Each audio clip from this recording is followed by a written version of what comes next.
No niin, hei. Elikkä pyydän heti alkuun anteeksi, miten luonteva mä oon kameran edessä. Mutta kuitenkin ilman sen suurempia lätinöitä mennään tähän arpomiseen. Tein tän videon siis sen takia, että te näette, että mä oikeesti arvon nää nimet, enkä mä vaan mielivaltaisesti napsis sieltä ihmisiä.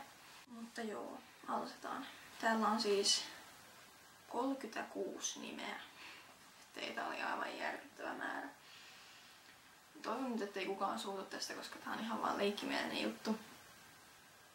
Mutta joo. Ekaksi arvotaan suunnittelukumppani Joshalle.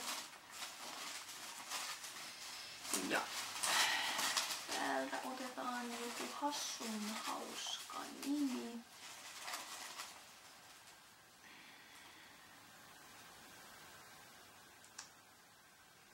No niin, onnittelut vaan.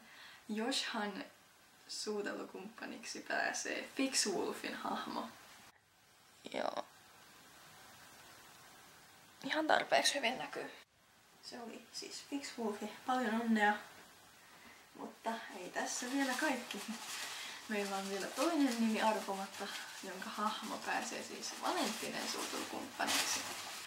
Ja tämä enemmän tai vähemmän onnekas on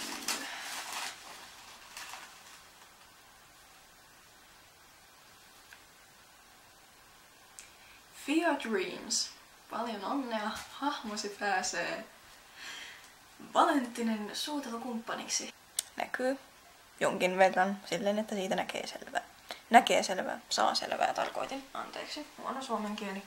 Tosiaan, Fixwolfi ja Fia Dreams. Paljon onnea arvonnan voitosta. Fixwolfi hahmosi pääsee Joshan suutelukumppaniksi ja Fia Dreams hahmosi pääsee Valenttinen suutelukumppaniksi. Kiitos kaikille, jotka olivat mukana tässä arvonnassa. Toivottavasti kukaan ei pahoittanut mieltään. Toivon niin hartaasti. Teitä oli aivan järkyttävä määrä. Yrittäkää ymmärtää se. Kuitenkin, mitäs mä sanon vielä? Ai niin joo. Nämä palkinnot tulee varmaan aattona tai sen jälkeen, eli joulupäivänä.